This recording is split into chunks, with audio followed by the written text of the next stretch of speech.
Hey guys, it's been a while since I last did a video, and as you can tell by my croaky voice, I've not been in the best of health. Unfortunately, I was hit by a nasty flu virus at the beginning of the week, and that ended up going into a chest infection. So yeah, been through the wars a bit, but hey, I'm still here doing a video for you whilst I've got the time off. So without further ado, we're going to do an inbox review of a kit I'd had my eye on a while. Came across it on Mike Jolly's model site, and it's one of ICM's kits. It's a beautiful kit. It's of an iconic German aircraft. So I'm just, if you hold on now, we're just going to turn the camera around. Okay, I'll just reposition it for you. And here it is. It's the ICM Dornier Do217 N1 German Nightfighter. I got this one for about £39, including postage. Saw it on offer and I just couldn't resist it. So obviously with the situation out in Ukraine, which is where this company is based, a lot of these kits are being snapped up and the opportunity was there, so I took it. The Dornier Do217 itself was a further improved development of the Dornier 17 and was principally used as a German heavy bomber, medium bomber, night fighter and reconnaissance aircraft. This one is the Nightfighter variant. The actual aircraft itself didn't enter service until around about 1941. The Nightfighter variant I think was around about 1943-44. I'm not sure, I might be incorrect. If I am, just leave the comment in the comments column. The kit itself is a beautiful looking kit. I had a look through it when it arrived last week, and it's just as good the detail on that one as it was with the Do217. So without further ado, we'll get on with the inbox review. As you can see here, it's got a beautiful illustration of a typical Do217 Nightfighter out on early evening patrol before a raid comes in. And obviously you can dissemble it with the Liechtenstein radar, which you can see on there. And unlike most invariants, this one's got two inline DB601A engines, as you can see, mounted on the wings. Later versions had more in radial engines as opposed to the inline engines, because I think there was a little bit of a problem with the source of them, but I might be wrong. But anyway, the scale of it is in 1/48, and the kit number, if you want this, is 48271. That's 48271. But obviously, with the current situation in Ukraine, these kits are getting harder and harder to get hold of. So if you can see one, snap one up. Right, the box itself is pretty deep. You've got a little bit of history about the aircraft itself on the side of the box. And then on the other side, you've got the box art illustration with the kit number. Around the other side, you've got one of the actual colour callouts, which you can see there. Okay, now this box was a bit of a devil to open when I first did it, so unfortunately I slightly ripped it because it's so tightly packed, and as you can tell, like the Bethesda kits, it's a box within a box. So let's just get the box top off, which you can see there, and obviously once you've done that, you've got the little side bit on here which flaps open, and inside you've got your sprues of your kit, as you can see, in the self-sealing bags. You've got 1, 2 bags of sprues, obviously instruction sheet, within that your decal sheet as well. So what we'll do is just going to put the parts aside along with the box, and then we'll run through the instruction sheet itself. As you can see here, it's in a nice pamphlet form. Okay, and then obviously down here you've got all your colour callouts in Revell, Tamiya, etc. Again, you've got the hobby colour app, which you can download on your phone to disseminate the colour products that you use. I mean, this particular variant actually went into service around about, as a night fighter, around about May 1944. Or was it from 1942? And it says in total, 1942 to 1953, it was produced 364 Dornier 217 Nightfighters of different modifications, and they were in service with several Nightfighter regiments. So there you go. Right, let's get the decals out. Pop that aside as well. Okay, and then we'll go through the instruction sheet. Okay, first page, you've got all the actual sprue trees, which you can see there, running up and down, so just double check that against what you've got in your kit. Okay, and then turning on to the other page as well, because though it's quite comprehensive. And then the first stage is, if I can have a little look here, I think some of the mountings. And then obviously you've got the rudder pedals on the floor that go on. This is the rear armour for the back seat of the pilot. And then obviously you've got the assembly of the control column. And then there's the side assembly of a side panel there. That is then fitted to the one side of the fuselage, along with all the other bits and bobs and lumps and bumps which go into the cockpit. And again, then you're putting on the main sort of bulkheads and spars, etc., which go in along with the bomb bay. This did actually have a bomb bay on it, believe it or not, although it may have been a converted bomb bay, obviously being a Nightfighter variant. And then again, you can see it there. Okay. Then the other side panel goes in on the right side of the actual fuselage, along with the assembly of the, I would assume, is the navigator's seat. And then obviously you've got the station for the gunner at the rear there, and the radar operator section. And then you've got the fitment of the actual nose itself with the back wall. That goes on to the actual fuselage, along with another component for the cannons. Then it's the fitment of the tail wheel and the actual bracket and everything that goes into the back of the fuselage. Top part of the wing then goes onto the fuselage, and then the lower parts of the wing are joined as well. Following that, the elevators are fitted as well, and then it's the assembly of the tail as well, as you can see there, with the elevators as well as the tail planes as well. And then they're fitted onto the back of the fuselage. And then it's the fitment of the radiator grills and the assembly of the propeller hubs. Okay. Following on from that, you've got the interior of the undercarriage bay there. The assembly of both sides, which you can see there. Again, you've got the main part of the bay going in. Then you have the assembly of the bulkheads, etc. And the radiators going onto the air radiator grills, etc. Fitment of propeller hubs. And then obviously you've got the assembly of the DB605A engines as well. So you've got the potential of having one of the engine bays opened up as though they're being worked on it. As you can see there, you've got the air coolant duct which goes in. Other parts of the assembly of the engine, etc, etc. Then the engine mounts go on. The radiator goes onto one of the engine bays. And the upper part, the air coolant system goes in, as you can see there. Oh, sorry, camera mount just dropped then, so bear with me, guys. Oh dear, sorry about this. I don't know what, that's all of a sudden decided to do that. Oh dear. Oh, hang on, let me tighten the arm up. That's it, we got it. Sorry, guys. That was not meant to happen. So do bear with me on that. Still getting the hang of this camera stand. Right, and I've had it nearly a year. Whoops. Anyway, moving on. Then obviously you put the assembly of the engine into the engine holes and the engine bay, fitting the propeller, etc, etc.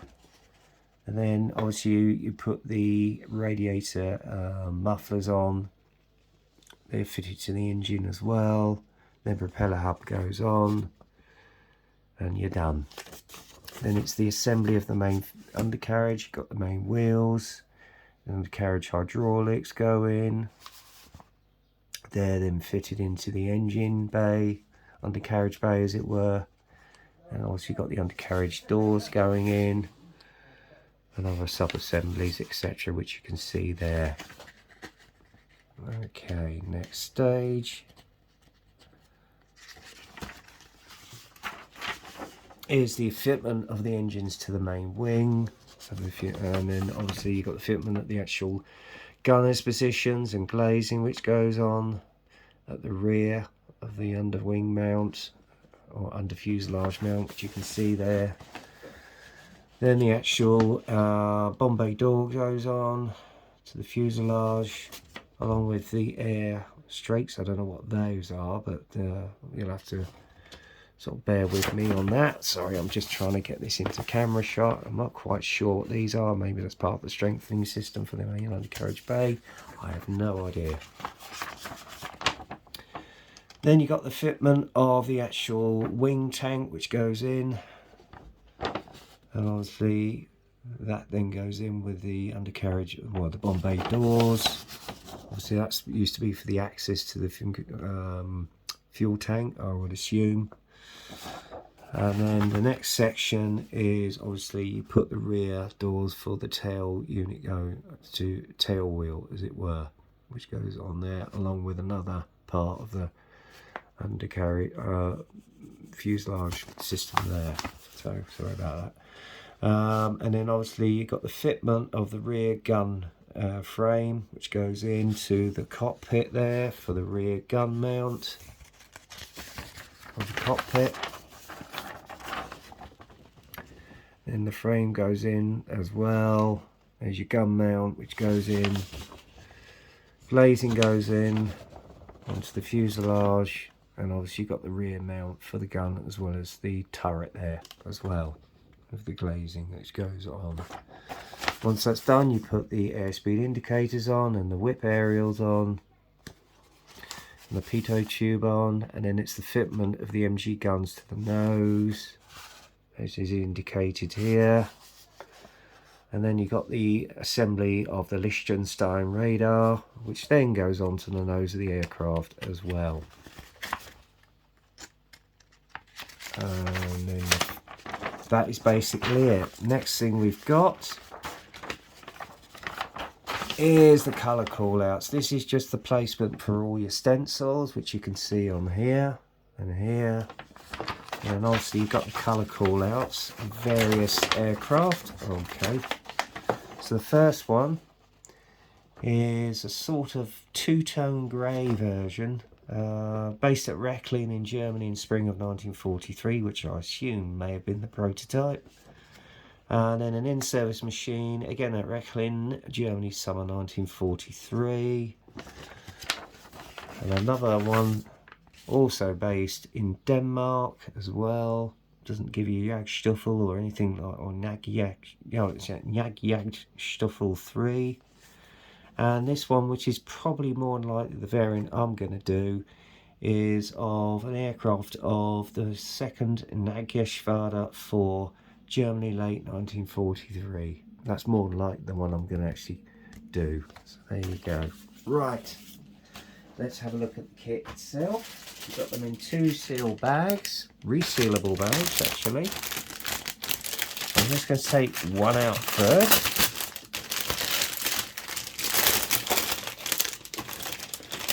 Right, I'm going to be careful because I don't want to break any parts off. So here we go. This is some of the main central radiators which you've got here. And again, the detail on it is absolutely crisp, beautiful panel line detail. That's part of the engine assembly there, which you can see. This is the top part of the engine assembly. You've got the radiator grills here. Don't know if you can make them out. Beautiful detail on them. This is the engine mounts. Again, lovely detail on that. Part of the Liechtenstein radar, I should imagine. You've got your guns here for the nose. I think this is your control panel, I'm not sure. Again, you've got the radiators and mufflers for the engines. This is part of the main engine but assembly there, which you can see of the DB605. Tyres, which surprisingly are not weighted, so you're going to have to sand them down if to give the impression of weight. Some of the undercarriage assembly there, and you've got the actual moulding on the bottom here of the actual spring mounts, which is beautifully done. Part of the tail wheel there, nice moulding of the actual grip, but the only thing is you're going to have a dirty great big seam, so that's going to be a bit of a trick with a thinny sander. Part of the Liechtenstein radar there, which seems quite on scale. And I think this is the front part, the engine mounting, which you can see there now as well. Beautifully moulded. You've got your propeller nose hub there. That's your mud guard for your wheel. Yeah, beautifully done. So yes, very nice indeed. So let's get the next screw out. And we've got two sets of those screws.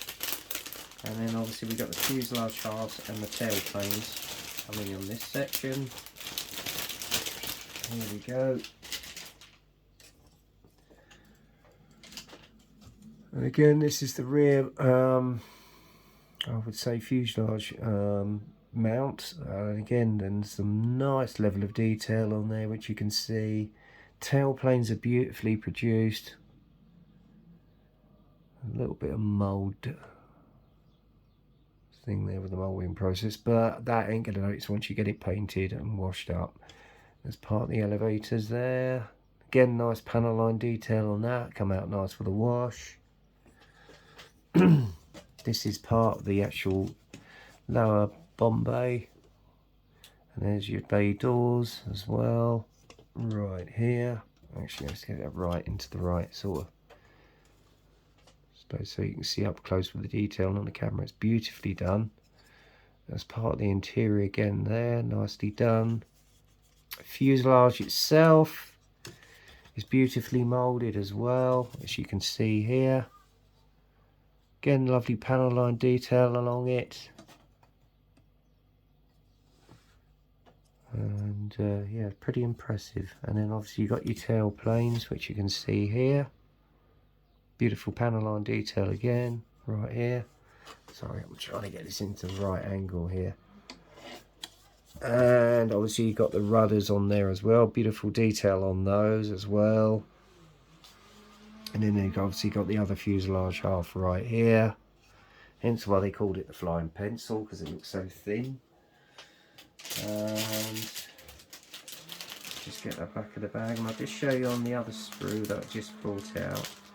So let's just get that back in the bag properly.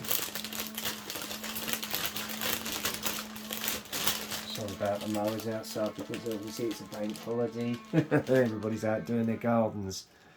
And then obviously you've got your four-bladed prop, which is beautifully moulded. Not an out, well, there's only a tiny tip, a flush at the end here. So that's going to look lovely when it's built. And I should imagine it's going to be quite a sizable kit when it's built in 1/48 as well. Pop that in, if it's going to go in. That's a bad bag done. Put that back in the box in a minute. And then we got the second bag of screws.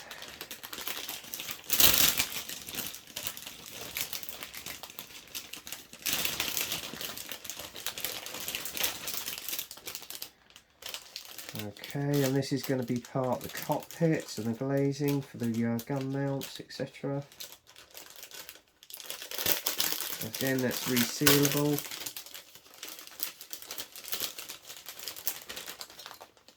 As you can see here, it's clearly defined on the cockpit, so there shouldn't be any trouble with masking, and it's as clear as anything. There's hardly, if any, distortion. So you can see all the cockpit detail in its array. Obviously you've got the underwing clear part for the actual fuselage. That's the bulbous part for the rear turret. And obviously you've got the underneath wing mount as well. Again, clearly defined, so it's going to be easy to mask. And there you go. Beautifully done. So there you go. Nice. Very nice indeed. That's one thing I'll say for ICM. Their detail on their kits is so crisp and so clear. You can't fault them. What they like to build, I don't know, because I haven't actually built one of their kits yet. Right, I've got another sprue coming out. If I can get it out of the bag, bear with me. So sorry about the crinkling and the crackling. Here we go. Right, what we have here are, again, elevators for the wings. Nicely done in 2 halves. You've got the pilots and rear gunners and radio operators seats here, although admittedly there is no detail with the actual belt, so you may have to source aftermarket belts. I think this is just to adjust the actual rear seat. Got the framing there. This is the mount for the rear tail wheel. That's your part of your seat support, your wicker seat support for, I would imagine, the engineer. And obviously you've got your gear bay doors for the interior detail, which is beautifully produced for the undercarriage. Okay, and then that's your rear mount for the cockpit as well, where the gunner's radio operator section is. And more framing here, as you can see, very nicely produced. And obviously this is your control panel. Sorry for the background noise, guys. Hang on, I'm trying to get it into shot. There you go, there's your control panel, which is nicely moulded. And obviously you've got the mount for the rear gun at the back of the cockpit. And other lumps and bumps. Very nicely moulded. You've even got the actual radio set here as well. So that's nicely done. Yeah, very nice indeed.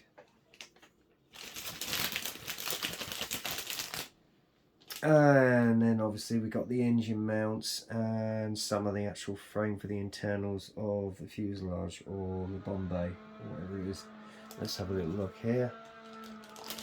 There's your bulkhead, there's your nose for your aircraft. That's part of the interior bulkhead, although you've got some weld lines there, so they may need a bit of filling in. I'm so sorry about the background noise. This is obviously the engine covers, again, and part of the fuselage bays there. Lovely defined moulding on there, especially on the DB605 engine. Nicely done. Internal panels for the side parts of the cockpit. Again, look at the level of detail on that. It's gorgeous. And also on this side again, you've got some nice detail there as well. That'll come up nicely with a bit of a dry brush and a wash. That's your internal tank. That's your rear bulkhead overview of undercarriage. Lovely detail in there. That'll come up nicely with a wash. Not quite sure what these are. I think these are the gun ports, just underneath the nose. And then obviously you've got the bomb bay doors here. And this is the rear doors for the tail wheel. So yeah, beautifully reproduced here. Oh, it's done it again. Sorry guys. My apologies. I really don't know what's up with this blessed camera stand at the moment, so my apologies. Hang on, let me just see if I can tighten it up a bit. There we go. That's it. Shouldn't do it now. Right. There we go. As I was saying, sorry about that, guys. And then obviously you've got your rear to wing, you've got your wing spar right here. Nice level of detail on that, which is up here. So very nicely done indeed. So yeah, this is going to make an impressive kit when it's built. What else have we got? And then obviously finally, regards to sprues. You've got your upper and lower wings. This is the upper wing mount, all in one piece, as you can see here. Beautiful panel line detail, even the riveting on it is gorgeous with the access panels. So yeah, I'm really impressed with that. And the rear spine for the fuselage, and then obviously underneath as well for the bottom of the wings, you've got a lovely panel line detail on there, riveting. Exquisite. And even a little divot for the looks like the landing light there. So yeah, very nicely done indeed, guys. So that is the main cruxus of the kit. And then obviously last but not least, you got your decals. There's your stencils for all the various units, and you've got a unit badge there. You've even got decals for the cockpit, for the actual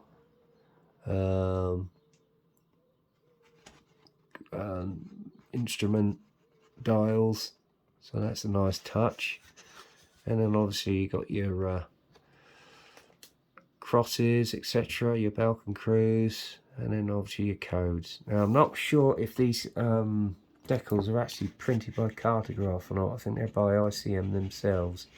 And then obviously you've got all your stencils there as well. They seem a bit thick, so I don't know what they're going to be like to bed down. So we'll see.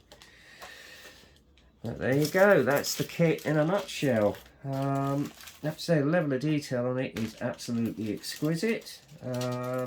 Very crisp and clear. There's not any, if any, flash. The level of detail in the interior is beautiful. Although there is a basis for a possible upgrade for some aftermarket on it, I think. But at the end of the day, it's about how you want to produce the kit yourself.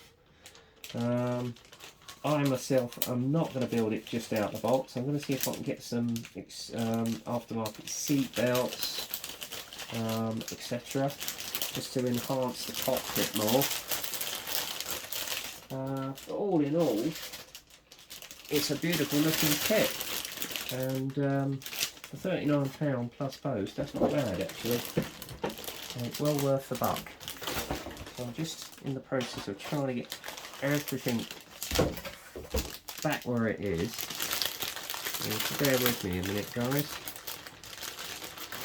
Also, it's been a while since I've done an inbox review, so if it did seem a little bit slapdash, I do apologise. But hey, here we are. That's it. I think I'll just get the decals back in, instruction sheet back on.